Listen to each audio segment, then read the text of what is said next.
Assalamualaikum warahmatullahi wabarakatuh. Hai Sobat Muslim Milenial, kembali dengan kami di channel yang sama dan di tempat yang sama. Nah, pada kesempatan kali ini kita akan membahas mushaf kuno Iluminasi Jawa. Penasaran bagaimana ciri khas dan keistimewaannya? Mari sama-sama kita lihat cuplikan berikut ini.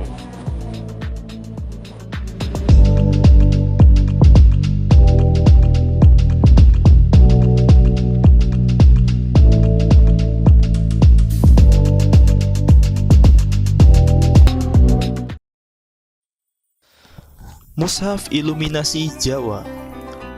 Mushaf ini berukuran 33 x 21 x 3 cm. Mushaf Al-Quran ini ditulis dalam bingkai pembatas teks yang merupakan 3 garis lurus berwarna hitam dan merah. Nah, kertas yang dipakai adalah kertas Eropa dengan watermark medalion bermahkota bertulisan Concordia His Perfect Response. Di dalam medali tersebut terdapat gambar singa bermahkota membawa pedang dan menghadap ke kanan. Adapun countermark bertulisan VDL. Nah, kondisi kertas masih relatif baik, berwarna krim dan beberapa bagian sudah robek dan terlepas dari jilidannya. Nah, penjilidan menggunakan kuras dengan jahitan benang. Tidak terdapat kolofon yang menjelaskan orang, waktu, dan maksud penyalinan mushaf. Selanjutnya, mushaf ini diawali dengan surat An-Nisa ayat 164 dan diakhiri dengan surat As-Saffat ayat 179 atau 180. Namun, ada juga yang hilang dari surah Al-Maidah, sebab hanya tersisa 75 ayat. Begitu juga dengan surah Al-An'am serta Al-A'raf juga telah hilang, bahkan tidak tersisa sama sekali. Adapun surah Al-Anfal tidak terdapat kepala surat dan 9 ayat di awalnya, tetapi langsung pada ayat ke-10. Jadi yang tersisa dari mushaf Jawa ini ada 32 surat dari 114 surat. Total halaman adalah 272 tanpa diketahui atau tanpa disertai nomor halamannya. Selanjutnya, tulisan Al-Quran pada mushaf ini menggunakan khat naskhi dan rasam yang digunakan adalah rasam imla'i. Tetapi ada juga menggunakan rasam Utsmani seperti pada kalimat salah dan zakah. Penerapan kaidah dab juga dilakukan dengan membuat tanda baca pada teks berupa harkat fathah, kasrah, dan dhammah, tanda sukun dengan setengah lingkaran di atas huruf, tanda tanwin dengan harkat berganda, dan tanda sabdu atau tasdid berupa simbol seperti huruf W yang diletakkan pada huruf berbunyi ganda, yang mana satu huruf mati dan yang lainnya hidup. Terdapat juga tanda mat berbentuk bendera dan garis fathah berdiri. Dalam mushaf ini tidak terdapat tanda-tanda waqaf, sumun, rubu', dan nisf.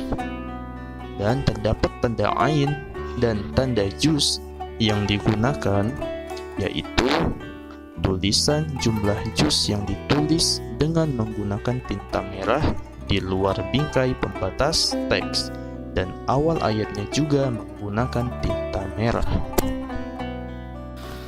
Setiap mushaf kuno memiliki keunikan dan ciri khas masing-masing, terutama di bagian iluminasinya. Nah, mushaf ini memiliki iluminasi yang indah dengan gaya mushaf Jawa. Iluminasi yang ditemukan pada mushaf ini hanya terdapat pada bagian tengah mushaf, yaitu 2 halaman surat Al-Kahfi. Adapun iluminasinya bermotif floral dengan rangkaian hiasan sulur yang meliuk-liuk. Kemudian, terdapat juga mahkota di 4 sisi bingkai pembatas teks, yaitu sisi atas, sisi bawah, sisi luar, dan sisi dalam. Mahkota berbentuk kubah setengah lingkaran. Di atas kubah setengah lingkaran, di sekelilingi bingkai teks ini tersebar rangkaian undakan dengan selingan mirip lidah-lidah api yang menjulur keluar dan di dalamnya dihiasi dengan motif sulur. Iluminasi dalam mushaf ini menggunakan 5 warna, yaitu merah, hitam, hijau, kuning, dan putih. Dan adapun warna putih yang dimaksud adalah warna dasar kertas dan bukan warna tinta. Dan terakhir, berdasarkan hasil pengamatan saya terhadap mushaf iluminasi Jawa ini, setidaknya saya telah menemukan 3 poin perbedaan dengan mushaf yang sekarang. Adapun yang pertama, terdapat perbedaan tulisan.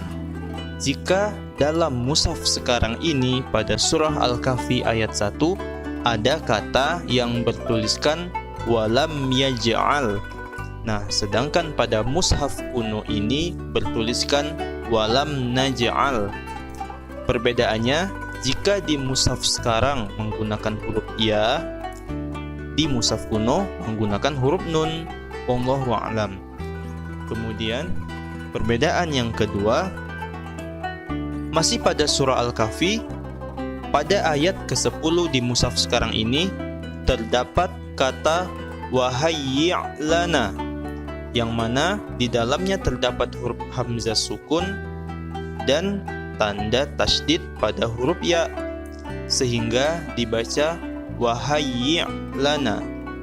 Sedangkan pada mushaf kuno ini kata itu bertuliskan wahayyi lana tanpa menggunakan tasydid pada huruf ya dan tanpa ada hamzah sukunnya, sehingga bacaannya menjadi wahayyi lana. Wallahu a'lam. Kemudian perbedaan yang terakhir yang saya amati, yaitu terdapat pada tanda pemisah ayat atau fasilah dan penomoran pada ayat. Jika pada mushaf sekarang terdapat tanda-tanda waqaf dengan beberapa bentuk serta ada nomor ayat pada mushafnya, di mushaf kuno ini pemisah ayatnya hanya berupa sebuah titik dan ada beberapa yang berbentuk lingkaran kecil serta tidak ada nomor pada ayat tersebut. Wallahu a'lam. Demikian. Assalamualaikum warahmatullahi wabarakatuh.